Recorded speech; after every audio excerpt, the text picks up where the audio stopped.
नमस्कार दोस्तों, मैं मनीष शाही थर्ड आई एस्ट्रो रिसर्च सेंटर की सीरीज़ में आपका फिर से वेलकम करता हूं। सबसे ज़्यादा कोरी हमारे एस्ट्रोलॉजी के स्टूडेंट्स की और जो लोग एस्ट्रोलॉजी में काम कर रहे हैं उन लोगों की ये होती है, खास करके वो लोग जो हमें होरोस्कोप एनालाइज करवाना चाहते हैं कि सर जब हम कभी होरोस्कोप को दिखाते हैं तो सब लोगों की जो प्रेडिक्शंस है वो अलग अलग क्यों होती है। क्या एस्ट्रोलॉजी विषय गलत है, क्या एस्ट्रोलॉजिस्ट गलत है, क्या हमारा पूछने का तरीका सही नहीं है। अगर आप सारी चीज़ों को एनालाइज करेंगे तो आपको बड़ी छोटी सी चीज़ रिवील करने जा रहा हूँ जिससे आपको ये पता लगेगा कि ना वो एस्ट्रोलॉजर गलत होता है ना हमारी कोरी गलत होती है। क्योंकि कहीं ना कहीं एक घर से इतनी सारी चीज़ों का आना ये हमारे सर्कमस्टांसिस के ऊपर डिपेंड करता है। ऐसा ज़रूरी नहीं है कि एक एस्ट्रोलॉजर के आने वाले जो लोग हैं उन सभी की कोरी सेम हो, क्योंकि एक जो इंसान होरोस्कोप को देख रहा है या जो एस्ट्रोलॉजर होरोस्कोप को देख रहा है उसे ये नहीं पता कि आपकी लाइफ के सर्कमस्टांसिस क्या है। और लोग जाते सारी एस्ट्रोलॉजर को कहेंगे कि आप एक काम करें, हमारे बारे में अपने आप बताएं। वो एस्ट्रोलॉजर अपने आप क्या बताएगा, क्योंकि हमारे पास कितनी सारी ब्रांचेज होती हैं किसी भी होरोस्कोप को एनालाइज करने के लिए। ये जो हमारा D1 चार्ट होता है जिसे हम डिविजनल चार्ट 1 बोलते हैं, वो ऑलमोस्ट सभी लोगों का सेम होता है। कितने सारे लोग होंगे जो उसी सेम लगन में पैदा होंगे। और हमारा सबसे जो फास्ट मूविंग प्लैनेट है वो चंद्रमा है। तो 2.25 दिन चंद्रमा एक राशि में रहता है। क्या 2.25 दिन में उस लगन में पैदा होने वाले जातकों का सारा भविष्य सेम हो सकता है? ऐसा कभी नहीं होता।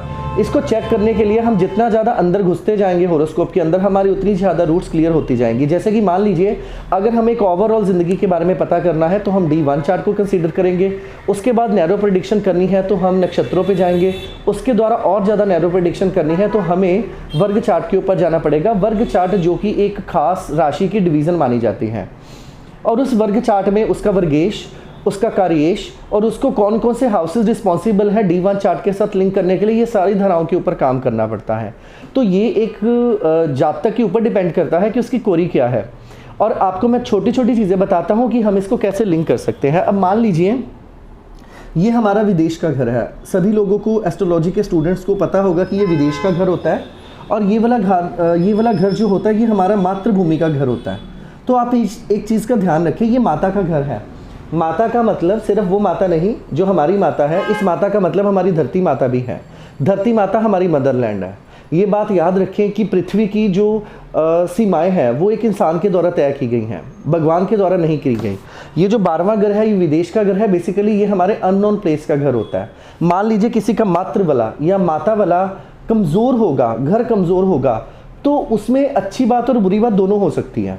अगर मान लीजिए अगर कोई इंसान अपनी माता के लिए प्रश्न पूछता है कि मेरे मदर के बारे में मुझे बताएं कि मेरी ज़िंदगी में मेरी माता का सुख कैसा है, तो इस बात का हमें ध्यान रखना होता है अगर चौथा घर कमज़ोर होगा तो वो जातक की ज़िंदगी में माता का सुख कम हो सकता है। लेकिन उस सुख के कम होने का मोड कोई भी हो सकता है। हो सकता है वो जातक अपनी माता से दूर रहे, हो सकता है वो जातक की माता बीमार हो, या हो सकता है उसके पिताजी का डिवोर्स भी हो चुका हो। लेकिन अगर वो जातक विदेश जाने के बारे में पूछेगा तो इसी घर का स्ट्रांग होना या कमज़ोर होना उसके लिए अच्छा या बुरा हो जाएगा। मतलब अगर कोई इंसान अपनी माता के बारे में प्रश्न पूछता है तो अगर उसका माता वाला घर कमज़ोर होगा तो ये अच्छी बात नहीं है अगर उसका प्रश्न माता के लिए है। लेकिन अगर वो विदेश में जाने के लिए पूछेगा तो माता वाले घर का कमज़ोर होना अच्छी बात है, क्योंकि माता वाला घर कमज़ोर होगा तो वो जातक विदेश चला जाएगा। तो ऐसी बड़ी सारी धाराएं होती हैं जब हमारे होरोस्कोप के अंदर किसी भी घर का अच्छा या बुरा होना किसी इंसान के ज़िंदगी के हालातों के ऊपर डिपेंड करता है। अब मान लीजिए मैं एक छोटी सी बात बताता हूँ। हमारा ये दूसरा घर जो है ये धन का घर है, ये धन का घर है।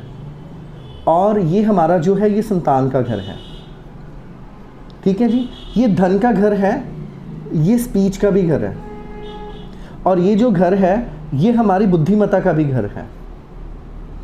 ये हमारी स्पेकुलेशन का भी, ये लॉटरी और सट्टे का भी घर है। और ये घर जो है अगर मान लीजिए आपस में लिंक कर जाएं, किसी भी तरीके से लिंक कर जाएं, तो इसको हम सिर्फ एक सूत्र में या एक शब्द में या एक लाइन में नहीं पिरो सकेंगे।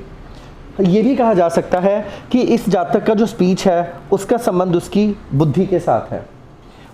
इस घर से हमारी शिक्षा भी आती है, जैसे सभी लोगों को पता है। वो जातक शिक्षा के द्वारा धन कमा सकता है। वो जातक के आने के बाद, उसकी संतान के आने के बाद धन योग बनेगा। वो जातक अगर अपनी संतान के नाम से धन जोड़ेगा, संतान के नाम पे वो धन जुड़ेगा।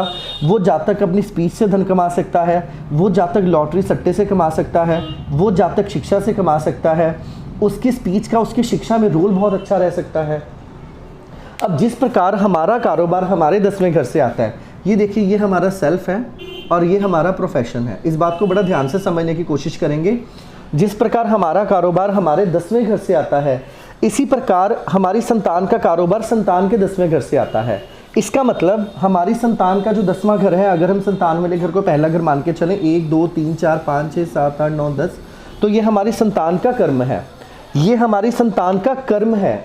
और हमारे धन का सुख, जिस प्रकार हमारा सुख हमारे चौथे घर से आता है, इसी प्रकार हमारे धन का सुख हमारे चौथे घर से आता है। मतलब उस इंसान के धन का जो सुख का कारण है उसकी संतान हो सकती है, संतान के होने के बाद पैसा आ सकता है, वो बुद्धिमत्ता के कामों से पैसा कमा सकता है, वो लॉटरी सट्टे से पैसा कमा सकता है, वो इंटेलेक्चुअल प्रोफेशन से कमा सकता है। इसको एक एस्ट्रोलॉजर किसी भी तरीके से जोड़ सकता है, लेकिन ये डिपेंड क्या करेगा, आपके परिस्थितियों के ऊपर डिपेंड करेगा। इसलिए कभी भी हमें इस तरह का दोष नहीं देना चाहिए कि हर एस्ट्रोलॉजर की प्रेडिक्शन अलग होती है। प्रेडिक्शन अलग नहीं होती। एक जातक जो किसी एस्ट्रोलॉजर को होरोस्कोप दिखाने जाता है, वो एस्ट्रोलॉजर कैसे जज करेगा कि आपकी क्वेरी क्या है। लेकिन यहाँ पर एस्ट्रोलॉजिकल फील्ड में हमें उस जातक की एज और हालातों के अकॉर्डिंग ही प्रेडिक्शन करनी पड़ती है। अगर हम इस संबंध के जानने से कहें कि आपके संतान के होने के बाद पैसा आएगा, क्या पता उस इंसान की ने शादी ही ना करवानी हो और संतान पैदा करने का उसकी ज़िंदगी में कोई प्लान ही ना हो। इसका मतलब अब वो इजी मनी से कमा सकता है। तो कोई भी ऐसे हालात जब हम किसी एक घर को एक ग्रह के साथ जोड़ते हैं, अथाह चीज़ें हैं जो एक घर से आती हैं, कितनी चीज़ें हैं जो एक प्लैनेट से आती हैं, और उसको लिंक करने के भी कितने सारे सूत्र हैं। शायद इसीलिए एस्ट्रोलॉजिकल शास्त्र को ये कहा गया है कि ये बहुत बड़ा समुद्र है, इसकी परतों में हम जितने ज़्यादा अंदर घुसते जाएंगे हमारे रिजल्ट्स उतने ही ज़्यादा आते रहते हैं और हमारा प्रेडिक्टिव पार्ट भी उतना ही ज़रूरी होता है। लेकिन एक बात का हमेशा ध्यान रखें कि कभी भी जब हम हॉरोस्कोप को एनालाइज करते हैं, उस जजमेंट के समय के ग्रहों का भी बहुत बड़ा रोल होता है। अगर हम एस्ट्रोलॉजिकल फील्ड में उस समय की जजमेंट के ग्रहों को भी लिंक करें या उस समय का भी हॉरोस्कोप बनाया जाए तो हम उसको बड़े अच्छे से जान सकते हैं। आपकी जो क्वेरीज़ होंगी, मैंने काफ़ी कोशिश की पिछली क्वेरीज़ का आंसर देने की कमेंट बॉक्स के अंदर, तो आपका अगर किसी भी घर का रिलेशन किसी भी घर के साथ है तो उसको कितनी सारी चीज़ों के साथ लिंक करना होता है, और उसमें कारक का मतलब सिग्निफिकेटर का रोल बहुत ज़्यादा ज़रूरी होता है, और ये चीज़ सामने वाले के सर्कमस्टांसिस के ऊपर डिपेंड करती है। जैसे जैसे हम इन सीरीज़ में आगे बढ़ते जाएंगे, इस प्रकार लिंक करना, उनके रिजल्ट्स लेना मैं आपको धीरे धीरे बताता जाऊँगा। आप अपनी क्वेरीज़ और आप अपने क्वेश्चंस कमेंट बॉक्स में ज़रूर डालते जाएं, तो बड़ी खुशी होती है जब सभी के मैसेजेस आते हैं और आप सभी को वीडियोस बहुत अच्छी लग रही हैं। ये हमारे लिए बहुत ही बड़ा एक इंकरेजमेंट का काम करती है आपके जो मैसेजेस होते हैं। तो इसीलिए कोशिश करते रहें, हॉरोस्कोप देखते रहें, लिंक करते रहें और हमारे चैनल को लाइक, सब्सक्राइब और शेयर ज़रूर करते रहें। तो अगली बार किसी नए टॉपिक के साथ मिलेंगे। Good bye.